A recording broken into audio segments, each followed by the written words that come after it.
ਟਾ ਪੈਂਦਾ ਦੇ ਵਿੱਚ ਹੁਣ ਜ਼ਿਕਰ ਹੋਵੇਗਾ 6 ਜੂਨ ਦਾ ਸਾਕਾ ਨੀਲਾ ਤਾਰਾ ਦੀ ਬਰਸੀ ਦਾ।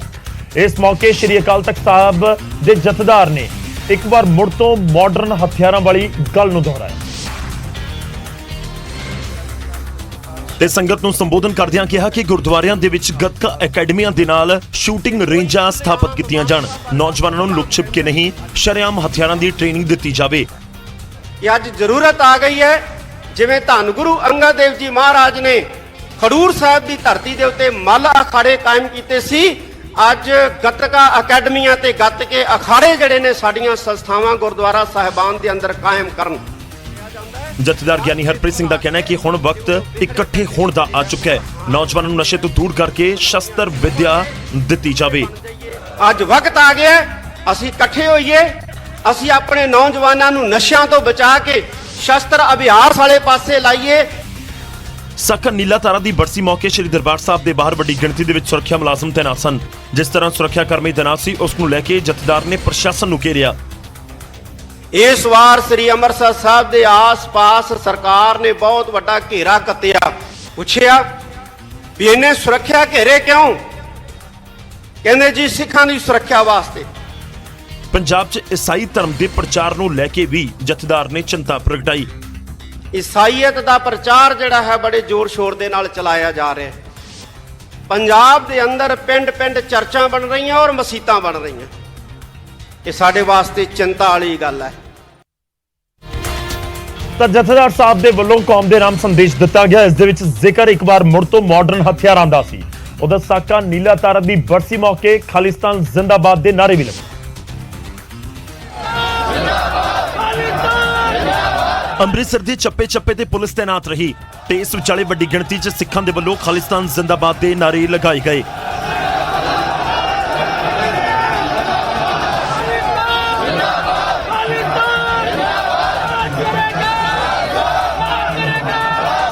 ਇੱਕ ਹੱਥ ਦੇ ਵਿੱਚ ਜਰਨੈਲ ਸਿੰਘ ਭਿੰਡਰਾਂ ਵਾਲੇ ਦੇ ਪੋਸਟਰ ਫੜੇ ਹੋਏ ਸਨ ਤੇ ਦੂਜੇ ਹੱਥ ਦੇ ਵਿੱਚ ਤਲਵਾਰਾਂ। ਸ਼੍ਰੀ ਅਕਾਲ ਤਖਤ ਸਾਹਿਬ ਦੇ ਅੱਗੇ ਖਾਲਿਸਤਾਨ ਜ਼ਿੰਦਾਬਾਦ ਦੇ ਨਾਰੇ ਲੱਗਦੇ ਰਹੇ। ਅੱਗੇ ਵਧਦੇ ਤੇ ਹੁਣ ਗੱਲ ਡੇਰਾ ਸਿਰਸਾ ਦੀ। ਡੇਰਾ ਸੱਚਾ ਸੌਦਾ ਤੇ ਰਾਮ ਰਹੀਮ ਦੇ ਪਰਿਵਾਰ ਦੇ ਵਿਚਾਲੇ ਸਭ ਕੁਝ ਠੀਕ ਨਜ਼ਰ ਨਹੀਂ ਆ ਰਿਹਾ। ਪਰਿਵਾਰ ਦੀ ਚਿੱਠੀ ਤੇ ਡੇਰੇ ਨੇ ਸਪਸ਼ਟੀਕਰਨ ਦਿੱਤਾ ਹੈ। ਪਰਿਵਾਰ ਦੀ ਚਿੱਠੀ ਤੋਂ ਬਾਅਦ ਡੇਰੇ ਨੇ ਸਫਾਈ ਦਿੰਦਿਆਂ ਕਿਹਾ ਕਿ ਕਿਸੇ ਵਿਅਕਤੀ ਵਿਸ਼ੇਸ਼ ਦੇ ਨਾਮ ਦੇ ਉੱਤੇ ਦਾਨ ਨਹੀਂ ਲੈਂਦਾ ਅਤੇ ਨਾ ਹੀ ਅਜਿਹਾ ਕਰਨ ਦੀ ਕਿਸੇ ਨੂੰ ਆਗਿਆ ਹੈ। ਡੇਰਾ ਆਪਸੀ ਯੋਗਦਾਨ ਦੇ ਨਾਲ ਲੋਕ ਭਲਾਈ ਦੇ ਕੰਮ ਕਰਦਾ ਹੈ।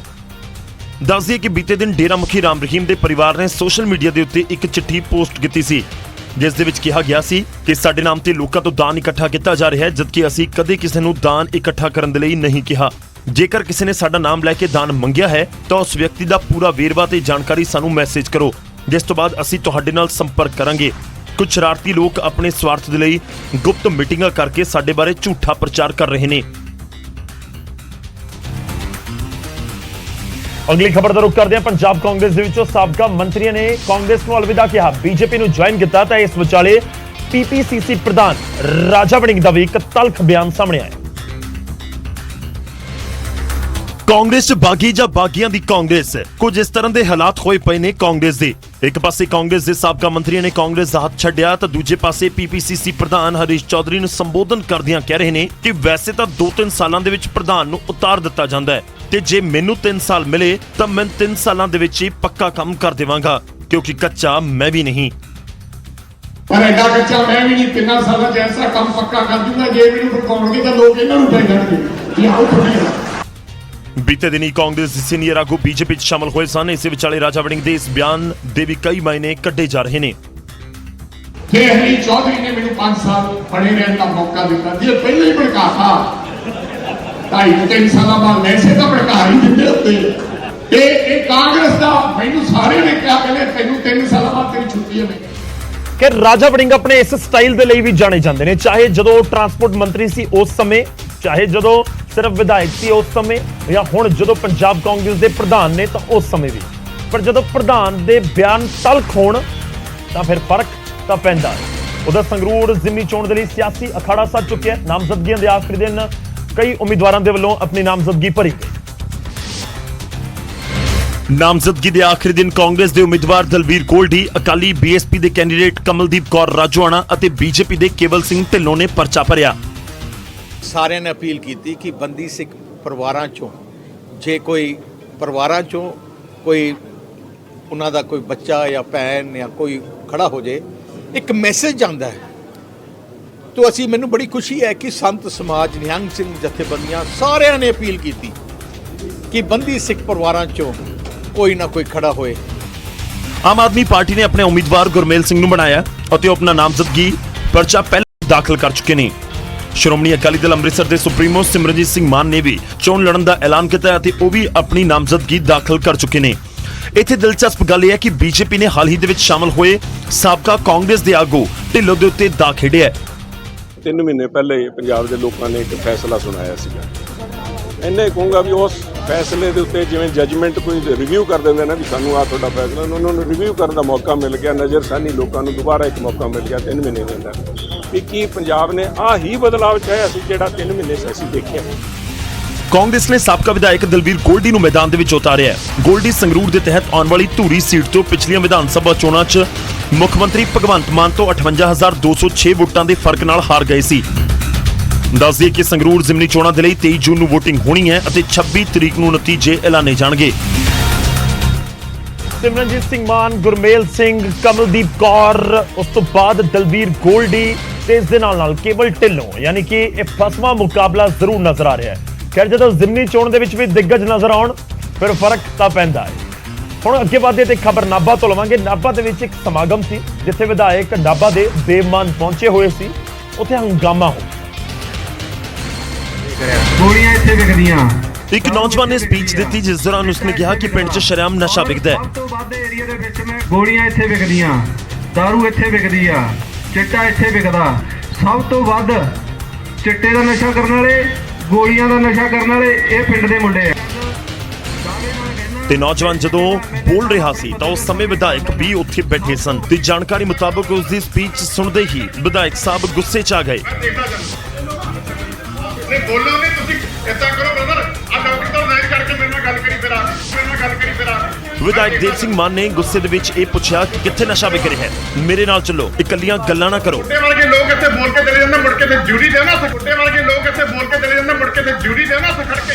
ਕਹਿੰਦੇ ਲਾਉਣੇ ਕੈਮਰੇ, ਦਿਖਦਾ ਕੀ ਹੁੰਦਾ ਇੱਥੇ, ਕੈਮਰੇ ਲਾਉਣੇ ਇੱਥੇ, ਦੇਖਦੇ ਪਿੰਡ 'ਚ ਕਿਹੜਾ ਪੜ ਕੇ ਦਿਖਾਉਂਦਾ। ਆਓ ਮੇਰੇ ਨਾਲ, ਮੇਰਾ ਸਾਥ ਦੇ ਨਾਲ ਦਿਓ, ਮੇਰਾ ਸਾਥ ਨਾਲ ਗੱਲਾਂ ਨਾ ਕਰੋ। ਕੁੱਤੇ ਵਰਗੇ ਲੋਕ ਇੱਥੇ ਬੋਲ ਕੇ ਚਲੇ ਜਾਂਦੇ, ਮੁੜ ਕੇ ਉਧਰ ਜਦੋਂ ਨਿਊਜ਼ 18 ਦੀ ਟੀਮ ਨੇ ਇਸ ਹੰਗਾਮੇ ਦੀ ਵਜ੍ਹਾ ਜਾਣਨ ਦੇ ਲਈ ਵਿਧਾਇਕ ਦੇਵ ਮਾਨ ਸਿੰਘ ਦੇ ਨਾਲ ਗੱਲਬਾਤ ਕੀਤੀ ਤਾਂ ਉਹਨਾਂ ਆਪਣਾ ਸਪਸ਼ਟੀਕਰਨ ਵੀ ਦਿੱਤਾ।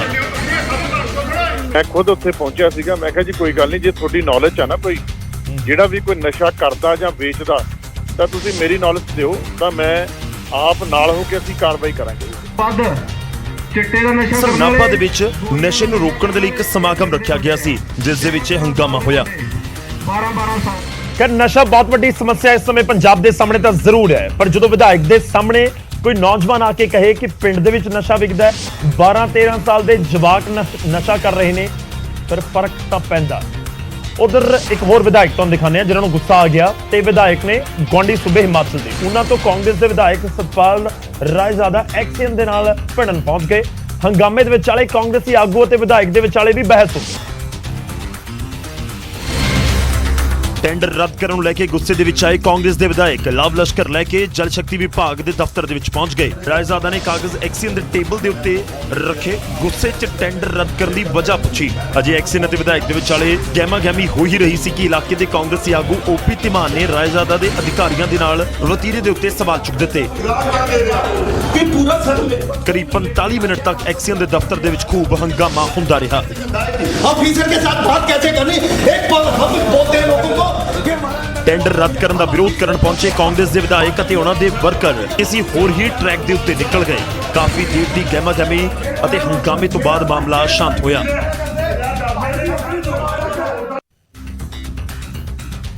ਹੁਣ ਅੱਗੇ ਵਧਦੇ ਹਾਂ। ਅਗਲੀ ਖਬਰ ਤੁਹਾਡੇ ਲਈ ਜਾਣਨੀ ਬੇहद ਜ਼ਰੂਰੀ ਹੈ, ਖਾਸ ਤੌਰ ਤੇ ਜੇਕਰ ਤੁਸੀਂ ਬੱਸਾਂ ਦੇ ਵਿੱਚ ਸਫ਼ਰ ਕਰਦੇ ਹੋ। ਪੀਆਰਟੀਸੀ ਤੇ ਪਨਬੱਸ ਦੇ ਕੱਚੇ ਮੁਲਾਜ਼ਮਾਂ ਨੇ ਗੇਟ ਰੈਲੀ ਕੀਤੀ ਤੇ 3 ਦਿਨਾਂ ਦੇ ਲਈ ਚੱਕਾ ਜਾਮ ਕਰਨ ਦਾ ਐਲਾਨ ਕਰ ਦਿੱਤਾ ਤੇ 8, 9, 10 ਨੂੰ ਪੰਜਾਬ ਭਰ ਦੇ ਵਿੱਚ ਚੱਕਾ ਜਾਮ ਕਰਕੇ ਗੇਟ ਰੈਲੀਆਂ ਕਰਨ ਦਾ ਐਲਾਨ ਕੀਤਾ ਹੈ। ਤੇ ਸੀਐਮ ਦੀ ਕੋਠੀ ਦਾ ਘਿਰਾਓ ਵੀ ਕੀਤਾ ਜਾਏਗਾ। 27 ਥਾਵਾਂ ਤੇ ਮੁਲਾਜ਼ਮਾਂ ਨੇ ਸਰਕਾਰ ਦੇ ਖਿਲਾਫ ਪ੍ਰਦਰਸ਼ਨ ਕੀਤਾ। ਮੁਲਾਜ਼ਮ ਆਪਣੀਆਂ ਮੰਗਾਂ ਨੂੰ ਲੈ ਕੇ ਪ੍ਰਦਰਸ਼ਨ ਕਰ ਰਹੇ ਨੇ। ਅਸੀਂ ਅੱਜ ਜੋ ਪੰਜਾਬ ਰੋਡਵੇਜ਼ ਪਨ ਬੱਸ ਔਰ ਪੀਆਰਟੀਸੀ ਦੇ ਜਿਹੜੇ ਕੱਚੇ ਮੁਲਾਜ਼ਮ ਆ ਉਹ ਆਪਣੇ ਗੇਟ ਰੈਲੀਆਂ ਕਰ ਰਹੇ ਆ 27 ਡਿਪੂਆਂ ਦੇ ਉੱਤੇ ਸਰਕਾਰ ਨੂੰ ਚੇਤਾਵਨੀ ਦੇਣ ਵਾਸਤੇ ਕਿ ਸਰਕਾਰ ਜਿਹੜੀਆਂ ਸਾਡੀਆਂ ਮੰਗਾਂ ਵਾ ਉਹ ਅੱਖੋਂ ਪਰੋਖਾਂ ਕਰ ਰਹੇ ਨੇ। ਕੱਚੇ ਮੁਲਾਜ਼ਮਾਂ ਨੂੰ ਪੱਕਾ ਕਰਨਾ ਤੇ ਬੇਵਜ੍ਹਾ ਨੌਕਰੀ ਤੋਂ ਬਰਖਾਸਤ ਕੀਤੇ ਮੁਲਾਜ਼ਮਾਂ ਦੀ ਮੁੜ ਬਹਾਲੀ ਤੇ ਹੋਰ ਮੰਗਾਂ ਨੂੰ ਲੈ ਕੇ 3 ਦਿਨਾਂ ਦੇ ਲਈ ਚੱਕਾ ਜਾਮ ਦੀ ਕਾਲ ਦਿੱਤੀ ਗਈ ਹੈ। ਮੁਲਾਜ਼ਮਾਂ ਨੇ ਕਿਹਾ ਕਿ ਜੇ ਮੰਗਾਂ ਨਾ ਮੰਨੀਆਂ ਗਈਆਂ ਤਾਂ ਸੰਘਰਸ਼ ਹੋਰ ਤਿੱਖਾ ਹੋਵੇਗਾ। ਉਹ ਮੈਂ ਤੁਹਾਨੂੰ ਜਾਣੂ ਕਰਵਾ ਦਿਆਂ ਵੀ ਸਾਡੀ ਮੁੱਖ ਮੰਗ ਜਿਹੜੀ ਵੀ ਕੱਚੇ ਕਾਮਿਆਂ ਨੂੰ ਪੱਕਾ ਕੀਤਾ ਜਾਏ ਤੇ ਜਿਹੜੇ ਸਾਡੇ ਨਜਾਇਜ਼ ਕੰਡੀਸ਼ਨਾਂ ਲਾ ਕੇ ਵਰਕਰ ਕੱਢੇ ਹੋਏ ਨੇ ਜਿਨ੍ਹਾਂ ਦੀਆਂ ਇਨਕੁਆਇਰੀਆਂ ਵੀ ਹੱਕ 'ਚ ਹੋ ਚੁੱਕੀਆਂ ਨੇ ਉਹਨਾਂ ਨੂੰ ਬਹਾਲ ਕੀਤਾ ਜਾਵੇ। ਪੀਆਰਟੀਸੀ ਦੇ ਪਨਬਸ ਦੇ ਕੱਚੇ ਮੁਲਾਜ਼ਮਾਂ ਦਾ ਕਹਿਣਾ ਹੈ ਕਿ ਸਰਕਾਰਾਂ ਆਉਂਦੀਆਂ ਨੇ ਜਾਂਦੀਆਂ ਨੇ, ਸੱਤਾਧਾਰੀ ਬਦਲਦੇ ਨੇ, ਪਰ ਉਹਨਾਂ ਦੇ ਵਾਅਦੇ ਵਫਾ ਨਹੀਂ ਹੁੰਦੇ। ਤਾਂ ਸੂਬੇ ਦੇ ਵਿੱਚ ਪ੍ਰਦਰਸ਼ਨ ਦਾ ਸਿਲਸਿਲਾ ਜਾਰੀ ਹੈ। 8, 9, 10 ਯਾਨੀ ਕਿ ਬੁੱਧਵਾਰ, ਵੀਰਵਾਰ ਤੇ ਸ਼ੁੱਕਰਵਾਰ ਨੂੰ ਮੁਲਾਜ਼ਮ ਹੜਤਾਲ ਦੇ ਉੱਤੇ ਹੋਣਗੇ। ਤਾਂ ਬੱਸ ਦੇ ਵਿੱਚ ਸਫ਼ਰ ਕਰਨ ਵਾਲੇ ਇਸ ਜ਼ਹਿਨ ਦੇ ਵਿੱਚ ਜ਼ਰੂਰ ਧਿਆਨ ਰੱਖਣ ਕਿ ਦਿੱਕਤ ਆ ਸਕਦੀ ਹੈ। ਪ੍ਰਦਰਸ਼ਨ ਜਾਰੀ ਨੇ ਤੇ ਦੂਜੇ ਪਾਸੇ ਮੋਬਾਈਲ ਮਿਲ ਰਹੇ ਨੇ ਜੇਲ੍ਹਾਂ 'ਚੋਂ। ਜੇਲ੍ਹਾਂ ਨੂੰ ਸੁਧਾਰਕਾਰ ਬਣਾਉਣ ਦੀ ਕੋਸ਼ਿਸ਼ ਤਾਂ ਹੋ ਰਹੀ ਹੈ, ਪਰ ਜੇਲ੍ਹਾਂ ਦੇ ਵਿੱਚ ਬੰਦ ਕੈਦੀਆਂ ਦੇ ਕੋਲੋਂ ਮੋਬਾਈਲ ਬਰਾਮਦਗੀ ਵੀ ਜਾਰੀ ਹੈ। 2 ਦਿਨ ਪਹਿਲਾਂ ਫਿਰੋਜ਼ਪੁਰ ਤੇ ਫਰੀਦਕੋਟ ਜੇਲ੍ਹ ਦੇ ਵਿੱਚ ਜੇਲ੍ਹ ਮੰਤਰੀ ਨੇ ਦੌਰਾ ਕੀਤਾ ਤੇ ਉਸ ਤੋਂ 2 ਦਿਨ ਬਾਅਦ ਇਹਨਾਂ ਜੇਲ੍ਹਾਂ ਦੇ ਵਿੱਚੋਂ ਮੋਬਾਈਲ ਬਰਾਮਦ ਹੋਏ ਨੇ। ਫਿਰੋਜ਼ਪੁਰ ਜੇਲ੍ਹ ਦੇ ਵਿੱਚੋਂ 4 ਤਾਂ ਫਰੀਦਕੋਟ ਜੇਲ੍ਹ ਦੇ ਵਿੱਚੋਂ 8 ਕੈਦੀਆਂ ਤੋਂ ਮੋਬਾਈਲ ਫੋਨ ਬਰਾਮਦ ਕੀਤੇ ਗਏ ਨੇ। ਦੱਸ ਦਈਏ ਕਿ ਮੂਸੇਵਾਲਾ ਕਤਲकांड ਦੇ ਵਿੱਚ ਮਾਨਸਾ ਪੁਲਿਸ ਨੇ ਫਿਰੋਜ਼ਪੁਰ ਜੇਲ੍ਹ ਤੋਂ ਇੱਕ ਗੈਂਗਸਟਰ ਨੂੰ ਪ੍ਰੋਡਕਸ਼ਨ ਵਾਰੰਟ ਤੇ ਲੈ ਲਿਆ ਸੀ। ਕਤਲकांड ਤੋਂ ਬਾਅਦ ਫਿਰੋਜ਼ਪੁਰ ਜੇਲ੍ਹ ਦੇ ਵਿੱਚ ਕੈਦੀਆਂ ਦੇ ਵਿਚਾਲੇ ਝੜਪ ਵੀ ਹੋਈ ਸੀ ਅਤੇ ਲਗਾਤਾਰ ਮੋਬਾਈਲ ਫੋਨ ਬਰਾਮਦ ਹੋ ਰਹੇ ਨੇ। ਹੁਣ ਗੱਲ ਨਵਜੋਤ ਸਿੰਘ ਸਿੱਧੂ ਦੀ ਵੀ। ਪਟਿਆਲਾ ਜੇਲ੍ਹ ਦੇ ਵਿੱਚ ਬੰਦ ਨਵਜੋਤ ਸਿੰਘ ਸਿੱਧੂ ਦੀ ਤਬੀਅਤ ਵਿਗੜ ਗਈ, ਜਿਸ ਤੋਂ ਬਾਅਦ ਉਹਨਾਂ ਨੂੰ ਕਰੜੀ ਸੁਰੱਖਿਆ ਦੇ ਵਿੱਚ ਪੀਜੀਆਈ ਚੰਡੀਗੜ੍ਹ ਲਿਆਂਦਾ ਗਿਆ। ਪੀਜੀਆਈ 'ਚ ਨਵਜੋਤ ਸਿੰਘ ਸਿੱਧੂ ਦਾ ਚੈੱਕਅਪ ਅਤੇ ਟੈਸਟ ਕਰਵਾਏ ਗਏ, ਜਿਸ ਤੋਂ ਬਾਅਦ ਉਹਨਾਂ ਨੂੰ ਵਾਪਸ ਜੇਲ੍ਹ ਸ਼ਿਫਟ ਕਰ ਦਿੱਤਾ ਗਿਆ। ਸਿੱਧੂ ਦਾ ਖੂਨ ਗਾੜਾ ਹੋਣ ਅਤੇ ਲੀਵਰ ਨੂੰ ਲੈ ਕੇ ਪ੍ਰੋਬਲਮ ਹੈ। ਹਾਲਾਂਕਿ ਸਿੱਧੂ ਨੂੰ ਕੋਰਟ ਦੇ ਹੁਕਮਾਂ ਤੋਂ ਬਾਅਦ ਜੇਲ੍ਹ ਦੇ ਵਿੱਚ ਸਪੈਸ਼ਲ ਡਾਈਟ ਦਿੱਤੀ ਜਾ ਰਹੀ ਹੈ। ਸਿੱਧੂ ਇਸ ਵਕਤ 34 ਸਾਲ ਪੁਰਾਣੇ ਰੋਡ ਰੇਜ਼ ਕੇਸ ਦੇ ਵਿੱਚ 1 ਸਾਲ ਕੈਦ ਦੀ ਸਜ਼ਾ ਕੱਟ ਰਹੇ ਨੇ। ਉਹਨਾਂ ਦਾ ਪਟਿਆਲਾ ਦੇ ਵਿੱਚ ਇੱਕ ਬਜ਼ੁਰਗ ਨਾਲ ਪਾਰਕਿੰਗ ਨੂੰ ਲੈ ਕੇ ਝਗੜਾ ਹੋਇਆ ਸੀ। ਬਾਅਦ ਦੇ ਵਿੱਚ ਬਜ਼ੁਰਗ ਦੀ ਮੌਤ ਹੋ ਗਈ ਸੀ। ਪਹਿਲਾਂ ਸਿੱਧੂ ਨੂੰ ਸੁਪਰੀਮ ਕੋਰਟ ਨੇ ਸਿਰਫ 1000 ਦਾ ਜੁਰਮਾਨਾ ਲਗਾਇਆ ਸੀ। ਉਸ ਤੋਂ ਬਾਅਦ ਪਰਿਵਾਰ ਨੇ ਮੁੜ ਵਿਚਾਰ ਪਟੀਸ਼ਨ ਦਾਖਲ ਕੀਤੀ ਤਾਂ ਸੁਪਰੀਮ ਕੋਰਟ ਨੇ ਫੈਸਲਾ ਬਦਲਦੇ ਹੋਏ 1 ਸਾਲ ਦੀ ਸਜ਼ਾ ਸੁਣਾਈ। ਹੁਣ ਗੱਲ ਕਰਦੇ ਹਾਂ ਤਹਿਸੀਲਦਾਰ ਮਾਲ ਵਿਭਾਗ ਦੇ ਕਰਮਚਾਰੀਆਂ ਦੀ ਹੜਤਾਲ ਦੀ। ਇੱਕ ਪਾਸੇ ਤਹਿਸੀਲਦਾਰ ਹੜਤਾਲ ਦੇ ਉੱਤੇ ਨੇ ਤਾਂ ਸਰਕਾਰ ਨੇ ਇਹਨਾਂ ਨੂੰ ਹੜਤਾਲ ਖਤਮ ਕਰਨ ਦੇ ਹੁਣ ਹੁਕਮ ਦਿੱਤੇ ਨੇ। ਸਰਕਾਰ ਸਖਤੀ ਦੇ ਮੂਡ 'ਚ ਨਜ਼ਰ ਆ ਰਹੀ ਹੈ ਤੇ ਹੜਤਾਲੀ ਅਫਸਰਾਂ ਤੇ ਨੋ ਵਰਕ ਨੋ ਪੇ ਲਾਗੂ ਕਰਨ ਤੱਕ ਦਾ ਫੈਸਲਾ ਲੈ ਲਿਆ ਗਿਆ। ਸਰਕਾਰ ਨੇ ਸਖਤ ਸ਼ਬਦਾਂ ਦੇ ਵਿੱਚ ਕਿਹਾ ਹੈ ਕਿ ਤੁਰੰਤ ਹੜਤਾਲ ਖਤਮ ਕੀਤੀ ਜਾਵੇ ਤੇ ਇਸ ਹੜਤਾਲ ਨੂੰ ਗੈਰ ਕਾਨੂੰਨੀ ਦੱਸਿਆ ਤੇ ਸਰਕਾਰ ਨੇ ਕਿਹਾ ਕਿ ਇਸ ਹੜਤਾਲ ਨਾਲ ਸਰਕਾਰੀ ਕੰਮਾਂ ਦੇ ਵਿੱਚ ਵਿਘਨ ਪੈ ਰਿਹਾ ਹੈ। ਦਰਅਸਲ ਇਹ ਹੜਤਾਲ ਪਹਿਲਾਂ 6 ਜੂਨ ਤੱਕ ਸੀ, ਪਰ ਹੜਤਾਲੀਆਂ ਨੇ ਇਹ ਹੜਤਾਲ ਨੂੰ 3 ਦਿਨ ਦੇ ਲਈ ਹੋਰ ਅੱਗੇ ਵਧਾ ਦਿੱਤਾ ਸੀ। ਹੜਤਾਲੀ ਮੁਲਾਜ਼ਮਾਂ ਨੇ ਬਿਨਾਂ ਐਨਓਸੀ ਤੋਂ ਰਜਿਸਟਰੀਆਂ ਕਰਨ ਵਾਲੇ ਸਸਪੈਂਡ ਕੀਤੇ 2 ਤਹਿਸੀਲਦਾਰ ਤੇ 1 ਨਾਇਬ ਤਹਿਸੀਲਦਾਰ ਨੂੰ ਮੁੜ ਬਹਾਲ ਕਰਨ ਦੀ ਮੰਗ ਕੀਤੀ ਹੈ। ਹੁਣ ਖਬਰ ਜਲੰਧਰ ਤੋਂ। ਜਲੰਧਰ ਕਪੂਰਥਲਾ ਹਾਈਵੇ ਦੇ ਉੱਤੇ ਵਰਨਾ ਨੇ ਹਾਈਟੈਕ ਨਾਕਾ ਤੋੜ ਦਿੱਤਾ ਤੇ ਪਹਿਲਾਂ ਵਰਨਾ ਗੱਡੀ ਪੁਲਿਸ ਦੀ ਗੱਡੀ ਦੇ ਵਿੱਚ ਮਾਰੀ ਗਈ ਤੇ ਇੰਨਾ ਹੀ ਨਹੀਂ, ਉਸ ਤੋਂ ਬਾਅਦ ਰੋਕਣ ਆਏ ਏਐਸਆਈ ਦੇ ਉੱਤੇ ਵੀ ਗੱਡੀ ਚੜਾਉਣ ਦੇ ਇਲਜ਼ਾਮ ਨੇ। ਹਾਦਸੇ ਦੇ ਵਿੱਚ ਏਐਸਆਈ ਗੰਭੀਰ ਜ਼ਖਮੀ ਹੋ ਗਿਆ, ਜਿਸ ਨੂੰ ਹਸਪਤਾਲ ਦੇ ਵਿੱਚ ਭਰਤੀ ਕਰਵਾਇਆ ਗਿਆ ਹੈ। ਨਸ਼ਿਆਂ ਦੇ ਖਿਲਾਫ ਜਿਹੜੀ ਅਸੀਂ ਹੁਣ ਮੁਹਿੰਮ ਵੰਡੀ ਹੋਈ ਹੈ, ਉਹਦੇ 'ਚ ਹੁਣ ਜਿਹੜੇ ਇਹ ਗਲਤ ਕੰਮ ਵਾਲੇ ਤਸਕਰ ਨੇ ਇਹ ਡੈਸਪਰੇਟ ਹੋਏ ਨੇ। ਤੋ ਇਹ ਇਹਨਾਂ ਨੇ ਅਸੀਂ ਪੱਕੀ ਇਨਫੋਰਮੇਸ਼ਨ ਤੇ ਨਾਕਾ ਲਾਇਆ ਹੋਇਆ ਸੀਗਾ ਤੇ ਉਹਨਾਂ ਨੇ ਕੋਸ਼ਿਸ਼ ਕੀਤੀ ਨਾਕਾ ਤੋੜ ਕੇ ਭੱਜਣ ਦੀ। ਸਾਡਾ ਮੁਲਾਜ਼ਮ ਮੂਹਰੇ ਹੋਇਆ ਤਾਂ ਇਹਦੇ ਫ੍ਰੈਕਚਰ ਹੋਇਆ। ਗੱਡੀ ਚਾਲਕ ਉੱਥੋਂ ਫਰਾਰ ਹੋ ਗਿਆ। ਫਿਰ ਪੁਲਿਸ ਨੇ ਗੱਡੀ ਦਾ ਪਿੱਛਾ ਕੀਤਾ ਤੇ ਮੰਡ ਇਲਾਕੇ ਦੇ ਵਿੱਚੋਂ ਮੁਲਜ਼ਮ ਨੂੰ ਕਾਬੂ ਕਰ ਲਿਆ। ਗੱਡੀ ਦੀ ਰਫ਼ਤਾਰ ਇੰਨੀ ਤੇਜ਼ ਸੀ ਕਿ ਗੱਡੀ ਬੇਕਾਬੂ ਹੋ ਕੇ ਖੇਤਾਂ ਦੇ ਵਿੱਚ ਡਿੱਗ ਗਈ ਤੇ ਗੱਡੀ ਦਾ ਅਗਲਾ ਹਿੱਸਾ ਪੂਰੀ ਤਰ੍ਹਾਂ ਤਹਿਸ-ਨਹਿਸ ਹੋ ਚੁੱਕਾ ਸੀ। ਹੁਣ ਖਬਰ ਹਿਮਾਚਲ ਤੋਂ। ਕੁੱਲੂ ਦੇ ਜੰਗਲ ਦੇ ਵਿੱਚ ਚੱਲ ਰਹੀ ਰੇਪ ਪਾਰਟੀ ਦੇ ਉੱਤੇ ਪੁਲਿਸ ਨੇ ਛਾਪਾ ਮਾਰ ਦਿੱਤਾ। ਇਹ ਪਾਰਟੀ ਪਾਰਵਤੀ ਘਾਟੀ ਦੇ ਜੰਗਲ ਦੇ ਵਿੱਚ ਹੋ ਰਹੀ ਸੀ, ਜਿੱਥੇ ਕਰੀਬ 75 ਤੋਂ 80 ਮੁੰਡੇ ਅਤੇ ਕੁੜੀਆਂ ਸ਼ਾਮਲ ਸਨ ਤੇ ਸਾਰੇ ਉੱਥੇ ਨੱਚ ਗਾ ਰਹੇ ਸੀ। ਦਬਿਸ਼ ਦੇ ਦੌਰਾਨ ਜੰਗਲਾਤ ਵਿਭਾਗ ਨੇ ਵਜਰੇ ਸਾਊਂਡ ਸਿਸਟਮ ਦੇ ਪ੍ਰਬੰਧਕ ਦੇ ਖਿਲਾਫ ਮੁਕੱਦਮਾ ਦਰਜ ਕੀਤਾ ਹੈ। ਪਾਰਟੀ ਦੇ ਮੌਜੂਦ ਕੁਝ ਲੋਕਾਂ ਦੇ ਕੋਲ ਡਰੱਗਸ ਵੀ ਬਰਾਮਦ ਹੋਏ ਨੇ, ਜਿਸ ਦੇ ਵਿੱਚ ਚਰਸ, ਕੋਕੀਨ ਅਤੇ ਗਾਂਜਾ ਸ਼ਾਮਿਲ ਹੈ। पार्टी चल रही है, जिस पर जो है पुलिस ने वहाँ पे जाके जंगल में 4 जून और 5 जून की रात को वहाँ पे रेड किया। तो वहाँ पे पाया गया कि वहाँ पे कोई लगभग 70-80 के करीब युवक युवतियाँ जो था पार्टी कर रहे थे और वहाँ पे डीजे भी चल रहा था। तो पुलिस ने जो वहाँ पे मौजूद लोग थे उन सबकी तलाशी भी ली थी और उसमें जो है 2 लोगों के पास जो है नारकोटिक्स बरामद हुए हैं। ਇਸ ਤੋਂ ਪਹਿਲਾਂ 31 ਮਈ ਨੂੰ ਛਲਾਲ ਪਿੰਡ ਦੇ ਵਿੱਚ ਵੀ ਰੇਪ ਪਾਰਟੀ ਦੇ ਵਿੱਚ ਛਾਪਾ ਮਾਰਿਆ ਗਿਆ ਸੀ। ਉਸ ਦੌਰਾਨ ਇੱਕ ਸ਼ਖਸ ਤੋਂ ਕੋਕੀਨ ਅਤੇ ਚਰਸ ਬਰਾਮਦ ਕੀਤੀ ਗਈ ਸੀ। ਹੁਣ ਖਬਰ ਗੜਸ਼ੰਕਰ ਤੋਂ। ਗੜਸ਼ੰਕਰ ਦੇ ਪਿੰਡ ਮਹਿਦਵਾਨੀ ਦੇ ਵਿੱਚ ਲੋਕ ਇੱਕ ਫੈਕਟਰੀ ਤੋਂ ਨਿਕਲਦੇ ਪ੍ਰਦੂਸ਼ਣ ਦੀ ਵਜ੍ਹਾ ਨਾਲ ਪਰੇਸ਼ਾਨ ਨੇ, ਜਿਸ ਨੂੰ ਲੈ ਕੇ ਲੋਕ ਬਚਾਓ ਪਿੰਡ ਬਚਾਓ ਸੰਘਰਸ਼ ਕਮੇਟੀ ਨੇ ਪ੍ਰਦਰਸ਼ਨ ਕੀਤਾ। ਕੀ ਔਰਤਾਂ ਕੀ ਬੱਚੇ ਤੇ ਕੀ ਬਜ਼ੁਰਗ ਸਾਰੇ ਹੀ ਇਸ ਪ੍ਰਦਰਸ਼ਨ ਦਾ ਹਿੱਸਾ ਨੇ। ਪੰਜਾਬ ਹਿਮਾਚਲ ਸਰਹੱਦ ਤੇ ਸਥਿਤ ਪਿੰਡ ਮਹਿਦਵਾਨੀ ਦੇ ਲੋਕ ਪਰੇਸ਼ਾਨ ਨੇ। ਪਰੇਸ਼ਾਨ ਨਜ਼ਦੀਕ ਲੱਗੀ ਸਾਬਣ ਫੈਕਟਰੀ ਤੋਂ, ਜਿੱਥੋਂ ਗੰਦਲੀ ਹਵਾ ਤੇ ਪਾਣੀ ਨਿਕਲਦਾ ਹੈ, ਜਿਸ ਕਾਰਨ ਭਿਆਨਕ ਬਿਮਾਰੀਆਂ ਦਾ ਡਰ ਬਣਿਆ ਹੋਇਆ ਹੈ। ਰਿਫਾਈਨਰੀ ਪਤਾ ਨਹੀਂ ਕਿਹੜੇ ਤੇਲ ਬੋਇਲ ਕਰਦਾ, ਉਹਦੇ ਨਾਲ ਬਹੁਤ ਗੰਦੀ ਸਮੈਲ ਆਉਂਦੀ, ਜਿਹਨਾਂ ਸਾਡਾ ਸਾਹ ਲੈਣਾ ਦੁੱਭਰ ਹੋ ਗਿਆ। ਸਾਨੂੰ ਬਿਮਾਰੀਆਂ ਲੱਗ ਰਹੀਆਂ, ਚਮੜੀ ਰੋਗ, ਫੇਫੜਾ ਰੋਗ, ਸਕਿਨ ਰੋਗ, ਜਿਹੜੀਆਂ ਅੱਖਾਂ 'ਚ ਮੰਨ ਲਓ ਫੇਫੜਿਆਂ 'ਚ ਰੋਗ ਹੈ, ਸਕਿਨ ਦੇ ਰੋਗ ਹੈ, ਅੱਖਾਂ 'ਚ ਜਲਨ ਰਹਿੰਦੀ। ਸਥਾਨਕ ਲੋਕਾਂ ਨੇ ਫੈਕਟਰੀ ਦੇ ਗੇਟ ਤੱਕ ਪ੍ਰਦਰਸ਼ਨ ਕੀਤਾ, ਜਿਸ ਨੂੰ ਪੁਲਿਸ ਨੇ ਰੋਕਿਆ। ਪ੍ਰਦਰਸ਼ਨਕਾਰੀਆਂ ਦਾ ਕਹਿਣਾ ਹੈ ਕਿ ਅਸੀਂ ਪਹਿਲਾਂ ਵੀ ਪ੍ਰਦਰਸ਼ਨ ਕੀਤਾ ਸੀ ਪਰ ਹੱਲ ਨਹੀਂ ਹੋਇਆ। ਅੱਜ ਜੇ ਸਾਡੀ ਕੋਈ ਪ੍ਰਸ਼ਾਸਨ ਗੱਲ ਨਹੀਂ ਸੁਣਦਾ, ਸਾਡੀ ਸਮੱਸਿਆ ਦਾ ਹੱਲ ਨਹੀਂ ਕਰਦਾ, ਅਸੀਂ ਗੇਰੀ ਮੀਟਿੰਗ ਕਰਕੇ ਇਲਾਕੇ ਦੀ ਕਮੇਟੀ ਬਣਾ ਕੇ ਇਸ ਸੰਘਰਸ਼ ਨੂੰ ਅੱਗੇ ਤੁਰਾਂਗੇ ਤੇ ਉਦੋਂ ਤੱਕ ਲੜਾਈ ਜਾਰੀ ਰੱਖਾਂਗੇ ਜਦੋਂ ਤੱਕ ਅਸੀਂ ਪੋਲਿਊਸ਼ਨ ਦਾ ਹੱਲ ਨਹੀਂ ਕਰਾ ਸਕਦੇ। ਉਧਰ ਮੁਜ਼ਾਹਰਾਕਾਰੀਆਂ ਨੇ ਪੱਕਾ ਮੋਰਚਾ ਲਗਾ ਦਿੱਤਾ ਹੈ ਤੇ ਚੇਤਾਵਨੀ ਦਿੱਤੀ ਹੈ ਕਿ ਜਦੋਂ ਤੱਕ ਮਸਲਾ ਹੱਲ ਨਹੀਂ ਹੁੰਦਾ ਧਰਨਾ ਜਾਰੀ ਰਹੇਗਾ। ਖੈਰ, ਜਦੋਂ ਇੱਕ ਫੈਕਟਰੀ ਦੀ ਵਜ੍ਹਾ ਦੇ ਨਾਲ ਲੋਕਾਂ ਨੂੰ ਪਰੇਸ਼ਾਨੀ ਹੋਵੇ, ਰੋਜ਼ਗਾਰ ਬੇਸ਼ੱਕ ਮਿਲ ਰਿਹਾ ਹੋਏਗਾ, ਪਰ ਜਦੋਂ ਤੁਹਾਡੀ ਜ਼ਿੰਦਗੀ ਦੇ ਉੱਤੇ ਉਹ ਭਾਰੀ ਪੈਣ ਲੱਗ ਜਾਵੇ ਫਿਰ ਫਰਕ ਤਾਂ ਪੈਂਦਾ ਹੈ। ਉਧਰ ਬਿਲਾਸਪੁਰ ਦੇ ਵਿੱਚ 2 ਵੋਲਵੋ ਬੱਸਾਂ ਦੀ ਟੱਕਰ ਹੋ ਗਈ। ਹਾਦਸੇ ਦੇ ਵਿੱਚ ਡਰਾਈਵਰ ਦਾ ਹੱਥ ਵੱਢਿਆ। ਹਾਦਸਾ ਚੰਡੀਗੜ੍ਹ ਮਨਾਲੀ ਹਾਈਵੇ ਤੇ ਸਵੇਰ ਦੇ ਸਮੇਂ ਕਰੀਬ 5:30 ਵਜੇ ਹੋਇਆ।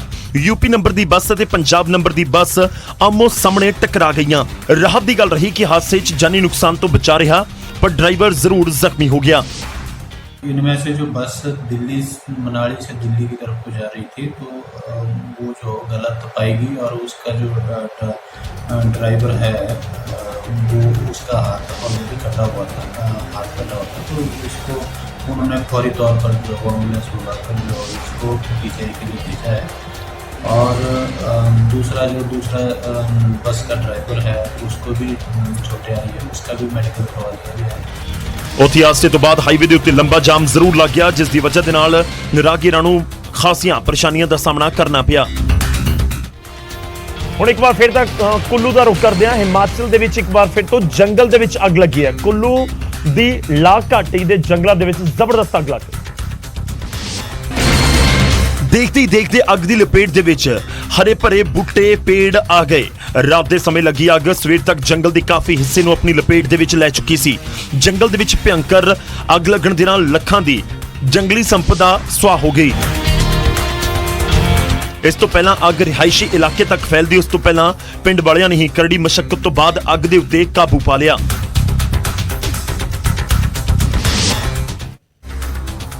ਹੁਣ ਖਬਰ ਫਰੀਦਾਬਾਦ ਤੋਂ। ਫਰੀਦਾਬਾਦ ਦੇ ਵਿੱਚ ਅਚਾਨਕ ਇੱਕ ਖੜੇ ਟਰੱਕ ਦੇ ਵਿੱਚ ਅੱਗ ਲੱਗ ਗਈ। ਦੇਖਦੇ ਹੀ ਦੇਖਦੇ ਟਰੱਕ ਸੜ ਕੇ ਸੁਆਹ ਹੋ ਗਿਆ। ਨੀਲਮ ਚੌਕ ਅਜਰੋਂਦਾ ਮੈਟਰੋ ਸਟੇਸ਼ਨ ਤੋਂ ਸਿਰਫ 100 ਮੀਟਰ ਦੂਰ ਖੜੇ ਟਰੱਕ ਦੇ ਵਿੱਚ ਅਚਾਨਕ ਅੱਗ ਲੱਗ ਗਈ। ਟਰੱਕ ਚੋਂ ਧੂਆਂ ਉੱਠਦਾ ਦੇਖ ਟਰੱਕ ਦੇ ਅੰਦਰ ਬੈਠਾ ਡਰਾਈਵਰ ਫੌਰਨ ਬਾਹਰ ਨਿਕਲ ਗਿਆ। ਅੱਗ ਇੰਨੀ ਜ਼ਬਰਦਸਤ ਸੀ ਕਿ ਨਾਲ ਖੜੇ ਦੂਜੇ ਟਰੱਕ ਦੇ ਵਿੱਚ ਵੀ ਅੱਗ ਲੱਗ ਗਈ। ट्रक दे विच अग नूं लगदा देख नेड़े दे लोकां ने फायर ब्रिगेड नूं बुलाया। अग दे उत्ते काबू पाउण दा काम शुरू होया। दस्सिया जा रहा है कि ट्रक दे विच केमिकल सी, इस वजह दे नाल अग जल्दी फैल गई। आग का मैडम कारण पता स्पष्ट नहीं हो पाया है अभी क्या कारण था। हम रेड लाइट पे अपनी ड्यूटी कर रहे थे, जैसे ही हमें धुआं दिखाई दिया हम लोग इधर भागे विद स्टाफ। आके देखा तो ट्रक में आग लगी हुई थी। तुरंत हमने अपने कंट्रोल रूम को सूचना दी और फायर ब्रिगेड की गाड़ियाँ मौके पर बुलाई और आग पर काबू पाया। राहत की गल रही कि फायर ब्रिगेड ਦੀਆਂ ਗੱਡੀਆਂ ਨੇ ਮੌਕੇ ਉੱਤੇ ਪਹੁੰਚ ਕੇ ਟਰੱਕ ਦੇ ਵਿੱਚ ਲੱਗੀ ਅੱਗ ਦੇ ਉੱਤੇ ਕਾਬੂ ਪਾ ਲਿਆ। ਜਿਸ ਟਰੱਕ ਦੇ ਵਿੱਚ ਪਹਿਲਾਂ ਅੱਗ ਲੱਗੀ ਉਹ ਤਾਂ ਸੜ ਕੇ ਸੁਆਹ ਹੋ ਗਿਆ, ਪਰ ਦੂਜੇ ਟਰੱਕ ਦੇ ਵਿੱਚ ਜ਼ਿਆਦਾ ਨੁਕਸਾਨ ਨਹੀਂ ਪਹੁੰਚਿਆ। ਫਰਕ ਤਾਂ ਪੈਂਦਾ ਦੇ ਵਿੱਚ ਵੇਲਾ ਹੋ ਚਲੇ ਤੁਹਾਡੇ ਤੋਂ ਇਜਾਜ਼ਤ ਲੈਣ ਦਾ, ਪਰ ਤੁਸੀਂ ਆਪਣੀ ਫੀਡਬੈਕ ਸਾਡੇ ਨਾਲ ਜ਼ਰੂਰ ਸਾਂਝੀ ਕਰੋ। ਸੋਸ਼ਲ ਮੀਡੀਆ ਪਲੇਟਫਾਰਮਸ ਦੇ ਜ਼ਰੀਏ ਵੀ ਤੁਸੀਂ ਆਪਣੀ ਫੀਡਬੈਕ ਇਸ ਪ੍ਰੋਗਰਾਮ ਦੇ ਬਾਰੇ ਵਿੱਚ ਸਾਨੂੰ ਭੇਜ ਸਕਦੇ ਹੋ, ਕਿਉਂਕਿ ਤੁਹਾਡੀ ਫੀਡਬੈਕ ਦੇ ਨਾਲ ਫਰਕ ਤਾਂ ਪੈਂਦਾ ਹੈ। ਫਿਲਹਾਲ ਇਜਾਜ਼ਤ ਦਿਓ, ਧੰਨਵਾਦ।